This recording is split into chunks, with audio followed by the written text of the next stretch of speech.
Trigonometric ratios of complementary angle for class 10 exercise 24 question number 1-3 মান নির্ণয় করি।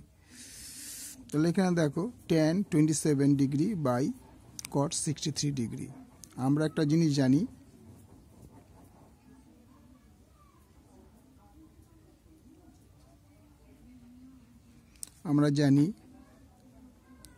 tan 90 degree minus theta equal two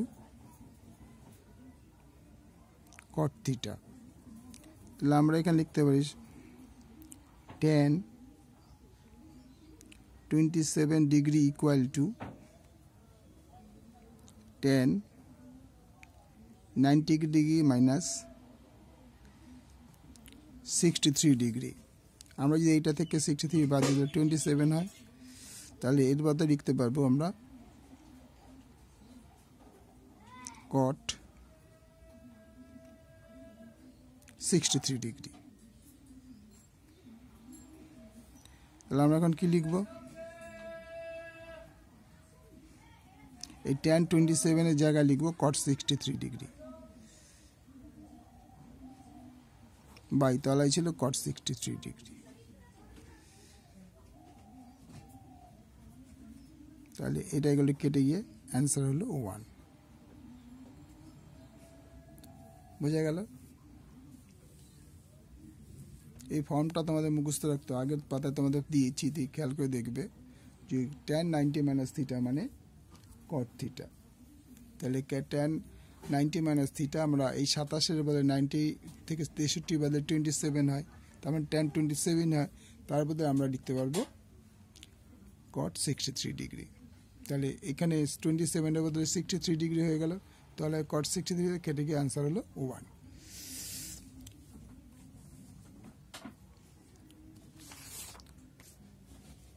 এবার 2 নম্বর দেখো, এটা হচ্ছে দেখাতে হবে, প্রমাণ করতে হবে যাকে বলা হয়। যেমন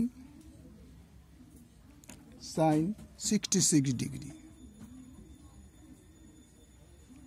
minus cos 24 degree equal to 0, অর্থাৎ এইটা মান 0 বলে আমাকে প্রমাণ করে দেখাতে হবে। ঠিক আছে, দেখো আমরা এখানে দেখিয়ে দিচ্ছি sin এই 66 ডিগ্রি ইকুয়াল টু আমরা কি লিখতে পারি? sin 90 degree minus 66 degree. আমরা রাফে তোমাকে দেখাচ্ছি 90 থেকে 66 বাদ দিলে 24 থাকে। তাইলে আমরা কি বাদ দিলাম? 90 থেকে 66 বাদ দিলে কি দাঁড়াচ্ছে? 24 দাঁড়াচ্ছে।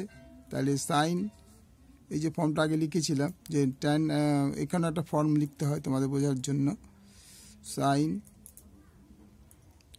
90 degree minus theta equal to cos theta. এটা একটা সূত্র। তাহলে এখানে এটা তাই, সাইন 90 মাইনাস থিটার বদলে 66 ডিগ্রি, তাহলে তার বদলে cos থিটা মানে cos 66 ডিগ্রি। তাহলে এবার কি দাঁড়ালো? সাইন 66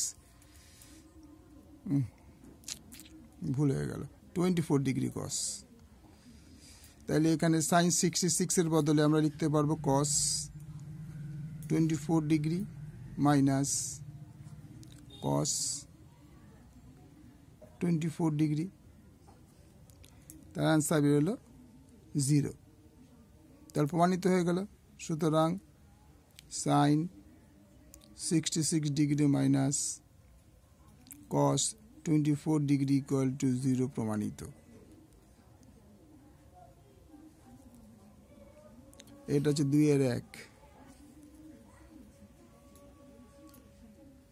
এবার আমরা 2-2টা এখানেই করে দিই। 2 বলছে cos square 57 degree, cos square 57 degree plus cos square 33 degree equal two 1, অর্থাৎ এইটার উত্তর 1 প্রমাণ করে দেখাতে হবে। ঠিক আছে, আমরা এটা টুকলাম। cos square 57 degree plus cos square 33 degree. তাহলে আমরা একটা জিনিস জানি, cos 90 মাইনাস থিটা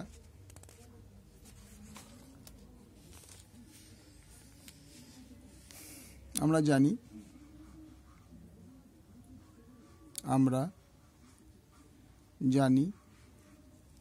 cos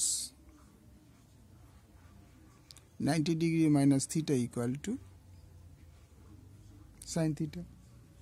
তাহলে আমরা এইটার কথা কনসিডার করি, cos 57। তাহলে এখানে কি লিখতে পারবো, cos 57 degree equal to cos 90 থেকে যদি আমরা 33 বাদ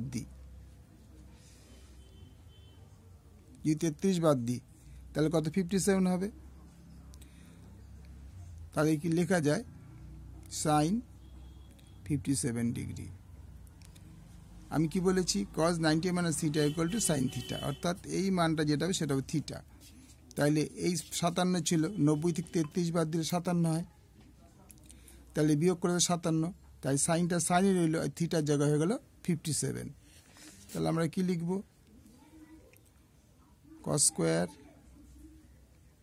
57 ডিগ্রি প্লাস সাইন স্কোয়ার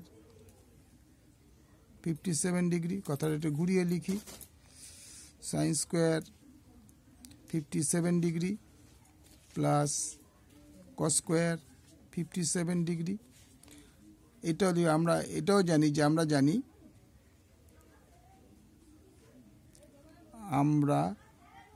জানি sine square theta plus cos square theta equal two 1। তাহলে এইটা থিটা হচ্ছে, এটাও থিটা, তাহলে sine square theta cos square theta একই আছে, তাহলে এটার বদলে যেমন 1 লেখা যায়, তাহলে এটার বদলে লেখা যাবে 1। প্রমাণিত।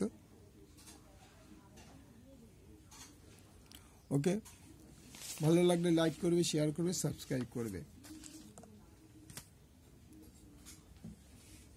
তো পুরো অঙ্কটা একবার দেখিয়ে দিই তোমাদের, কারণ অনেক সময় সাইড হয়ে যায় লেখাটা, পুরোটা দেখে নাও।